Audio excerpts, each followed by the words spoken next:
My pod is damaged, and my life support won't last long, he finished, his voice steady despite the intimidating figure towering over him. If you help me, I promise my people will reward you generously. Amiria tilted her head, her amber eyes narrowing. Your people? Tiny, fragile beings who fall from the sky and think they own every world they land on? She smirked, her sharp teeth glinting. What could they possibly offer me? Evan swallowed hard, searching for a reply that wouldn't antagonize her further. Knowledge, trade, technology, whatever you need. He gestured to the alien jungle around them. We came here to explore, not to conquer. Amiria chuckled darkly. And yet you crash into our sacred lands, disrupting the balance. Typical off-worlder arrogance. Her tone softened slightly, though her stance remained guarded.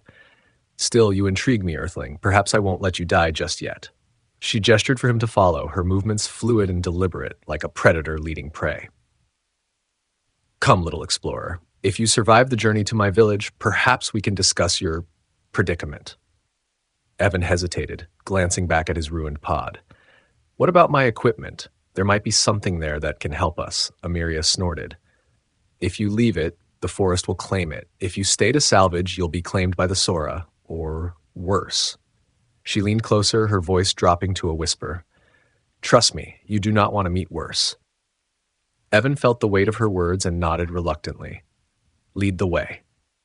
As they moved through the bioluminescent forest, Amiria's presence felt both a comfort and a threat. She moved with the confidence of someone who knew every danger lurking in the shadows, while he stumbled, every noise setting his nerves on edge. What exactly are the Sora? He asked, breaking the tense silence. Amiria glanced back, her expression unreadable. Predators, intelligent, ruthless, and territorial. They don't take kindly to intruders, and they especially enjoy exotic prey. Evan shivered, but forced himself to keep walking.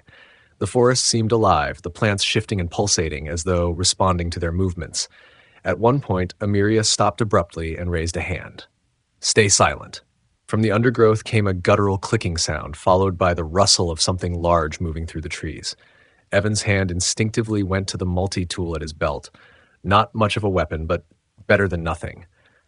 Amiria, however, merely crouched, her body taut, like a drawn bow. The clicking grew louder, closer, until a massive insectoid creature emerged, its many eyes glinting in the faint light. It had sharp mandibles and legs that ended in serrated claws, each step causing the ground to tremble. Evan's breath caught in his throat as Amiria slowly drew the bow from her back, notching an arrow tipped with a glowing substance. With a whisper of movement, she released, and the arrow struck true, embedding itself in the creature's head.